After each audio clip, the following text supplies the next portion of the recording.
These are Advanced Math, Unit 5, Lesson 1 notes.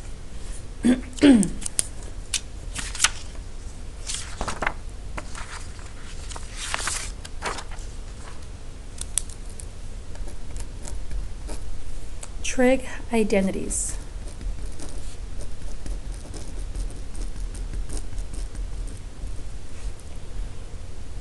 Part 1, reciprocal identities.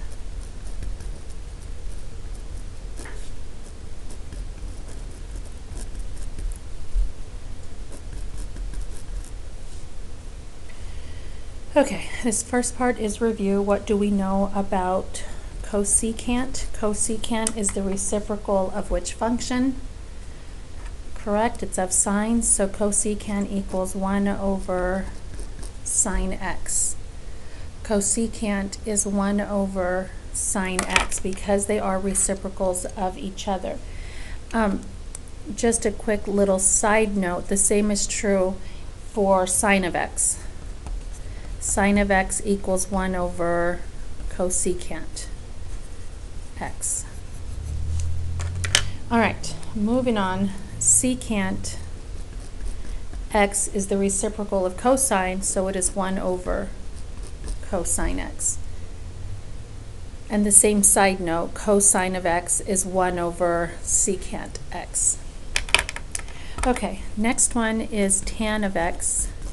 What do we know about tan of x? Tan, we should just know as from last year that it equals sine of x over cosine of x. So that's a reminder so that when we get to cotangent of x, we know that it is the reciprocal, so it's cosine x over sine x. Again, cotangent of x is cosine x over sine x. All right, these are identities that we'll be using the rest of the semester, so you want to make sure you fully, completely understand them. We'll be squaring these. We'll have like cosecant squared, which means it's 1 over sine squared, or cotangent squared is cosine squared over sine squared. So if you square one side, you square the other.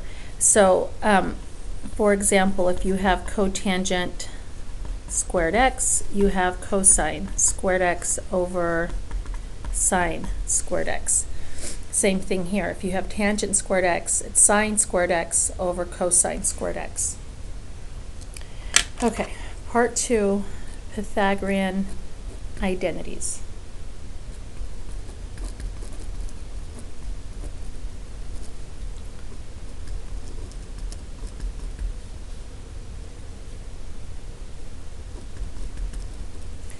Pythagorean identities.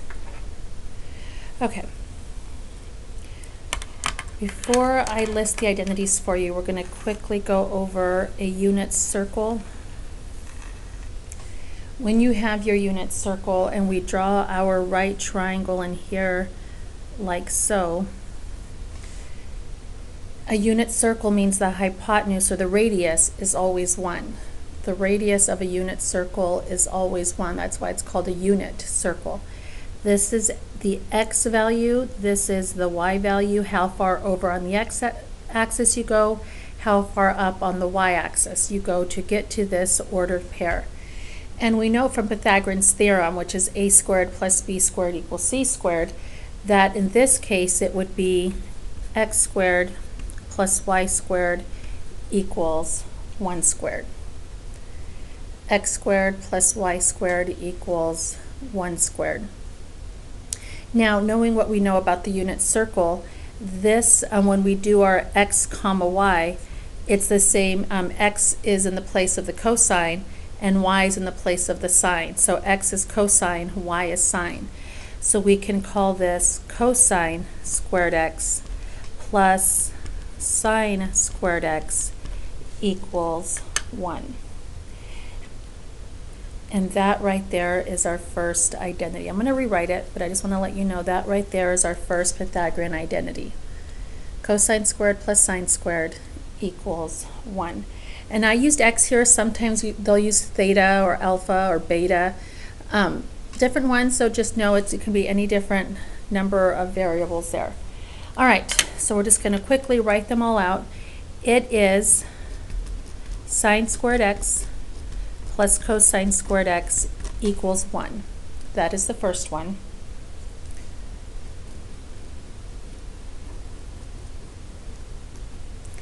The second one is 1 plus cotangent squared x equals cosecant squared x.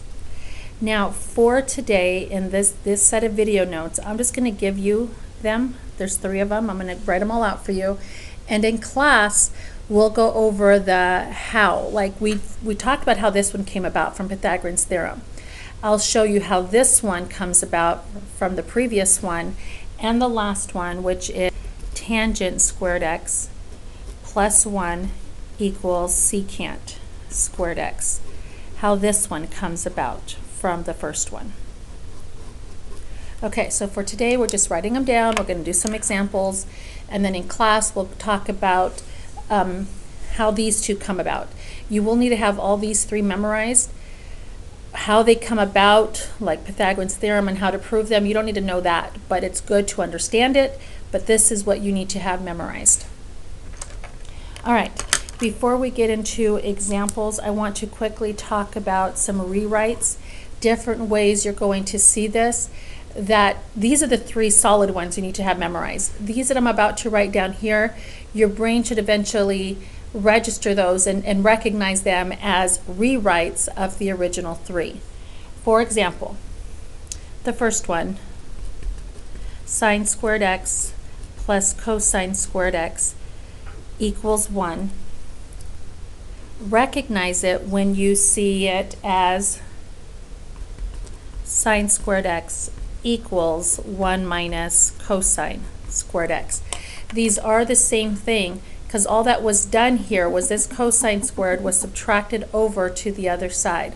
1 minus cosine squared equals the sine squared. So this is just a rewrite of the original one. So when you see this 1 minus cosine squared x, you should say, oh, that is equivalent to sine squared x. Now I'm just going to write this one, but it could also be cosine squared equals 1 minus sine squared. I could have moved the sine squared over. Cosine squared x equals 1 minus sine squared. Another side note is, I'm going to put a little arrow here. On this one here, if I took the opposite of both sides, negative sine squared x equals the opposite of this is positive cosine squared x minus 1. So if you see it this way, cosine squared x minus 1, you should recognize, oh, that's negative sine squared x. We will get practice with this. Right now you may be thinking, what the heck is going on? We're going to get a lot of practice. By test day, these are going to be solid and memorized. All right, next one, the 1 plus cotangent squared x equals cosecant squared x. How can we rewrite this one? Get cotangent squared x by itself equals, can you do it on your own? Subtract the 1 over. That would give you cosecant squared x minus 1. All right, so if you ever see cosecant squared x minus 1, you're trying to condense it, and you're like, oh yeah, that equals cotangent squared x. All right, this last one here, tan squared x plus 1 equals secant squared x. Get the tan squared x by itself, meaning you would subtract the 1 over. Secant squared x minus 1. So if you ever see this, secant squared x minus 1, your brain should process, oh, that's the same as this one, just rewritten, so it's going to be tangent squared x. And the same is true if these are flipped on the negative. If this was 1 minus cosecant squared, negative cotangent squared. If this was 1 minus secant squared x, then it would be negative tangent squared x. All right, So these are the ones you need to have memorized. These ones down here you need to work on recognizing. All right, we're going to try some examples now. Part 3, examples.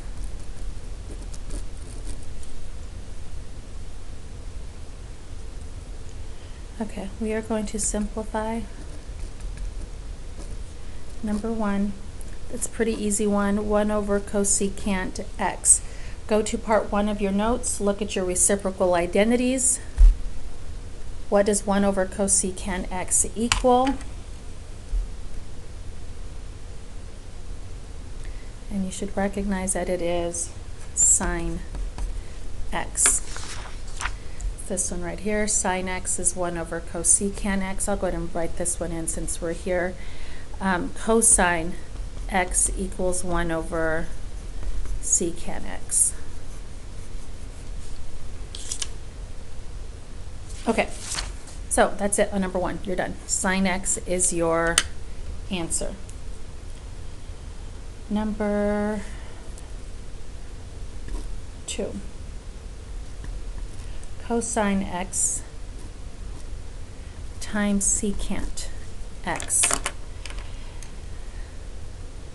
We've talked about this in a previous unit. These are reciprocal functions and what happens when you multiply reciprocal functions. Or you can think of it this way, cosine x stays cosine. Secant is the same as 1 over cosine. They undo each other, they cross each other out. 1 is your final answer. Number 3, secant squared x minus 1. That's one of our rewrites, secant squared x minus 1. Or think of it right here, if you were to get secant squared x and minus the 1, what would it be? Tangent squared x, it's right here. So tangent squared x is your answer. No work needed. Number 4, cosecant x square root of 1 minus cosine squared x. All right. This right here you should be thinking of, I'm going to write it up at the top, sine squared x plus cosine squared x equals 1. So 1 minus cosine squared x equals what? Sine squared x. So I have the square root of sine squared x here and cosecant x still on the outside. All right, 1 minus cosine squared x came from the original Pythagorean identity. And I changed it to sine squared. Square root of sine squared is sine. Cosecant x times sine of x. Those are reciprocal functions. You don't have to rewrite it, but you can. 1 over sine times sine equals 1. Number 5. 1 minus sine squared x over cosecant squared x minus 1. Now this one has a lot to it, so you want to make sure that you are paying attention. Okay, top one. 1 minus sine squared is coming from this one here. 1 minus sine squared is cosine squared.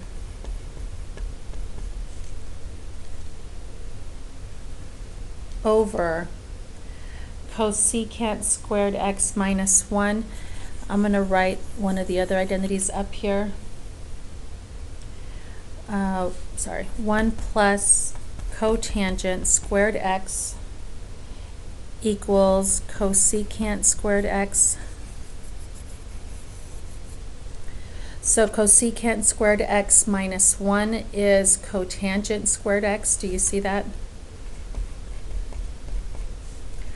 Okay, can I clean this up further? Possibly, because cotangent is cosine over sine, cosine squared over sine squared, which means I might be able to do some reducing. So I'm going to rewrite it.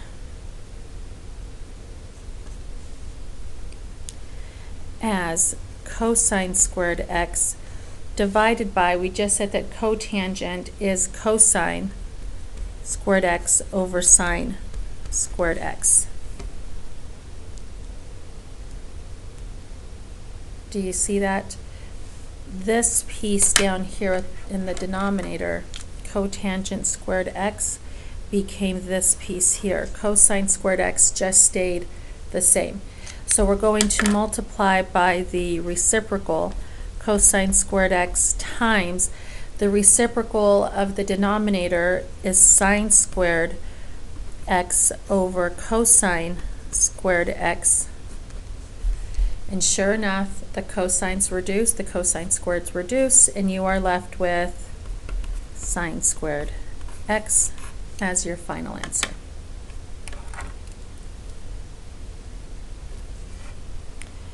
Okay, number 6, cotangent x times sine x over cosine x.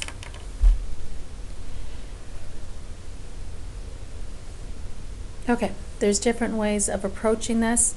I'm just going to go ahead and focus my time here. Cotangent, sine is already sine, cosine is already cosine, and typically I'm trying to rewrite things. If they're sine and cosine, I typically do not change them. It's cosecant and secant that I change to their reciprocals, like I did right here. 1 over cosecant is sine. So cotangent's the only one I'm going to change. Cotangent is cosine x over sine x times sine of x over 1 all over cosine x. Okay, the signs reduce, and I am left with cosine x over cosine x, which equals 1.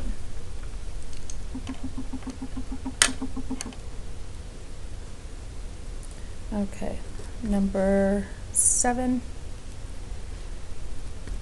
sine squared 28 degrees plus cosine squared 28 degrees, take away 1.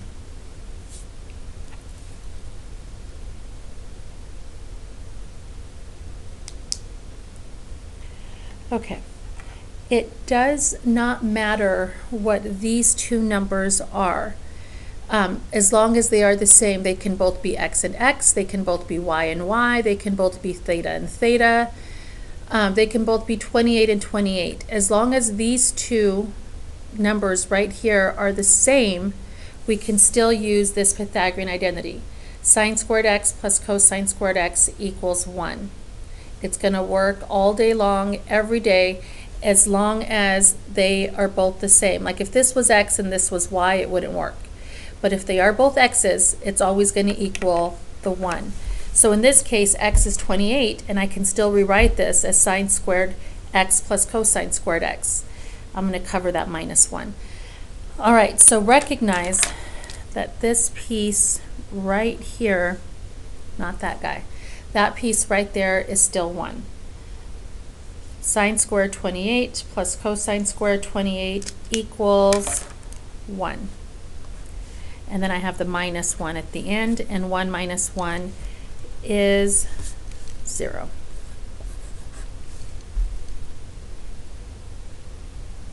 All right, so this piece right here became the 1, and then the minus 1 was just tagged on at the end, minus 1, and 1 minus 1 is 0. Alrighty, number 8. Another one like that last one, sine squared 35 degrees plus cosine squared 35 degrees plus 35. You do have something like this on the test, so you want to make sure you understand it. Okay, notice that these are degrees and that 35 is not. Don't let that confuse you. This 35 is just a number 35, not a degree. So I'm going to do the same thing I did on the last one and focus on this piece here. and ask, can I use the Pythagorean identity? Sine squared 35 plus cosine squared of 35. As long as these two are the same, then we can use our Pythagorean identity. And they are the same, so what does this bubble here equal? 1. And then 1 plus 35, this 35 just tags on. 1 plus 35 is 36. 36 is our final answer. Definite need to know. Number 9, cosine of 40 degrees over sine of 40 degrees. And I'm going to change those to squared. Cosine squared 40 over sine squared 40. As long as they are the same, I can use my identities. 40 degrees, 40 degrees. I'm going to flip this page over to part 1. Right here. Cosine x over sine x is cotangent x. And we talked about if you square at the top and bottom, then you're squaring the cotangent. So it's actually right here. Cosine squared x over sine squared x is cotangent squared x. Only thing is, I changed the x's to 40s. So instead of equaling cotangent squared x, it's going to equal cotangent squared of 40 degrees. And that there is the final answer.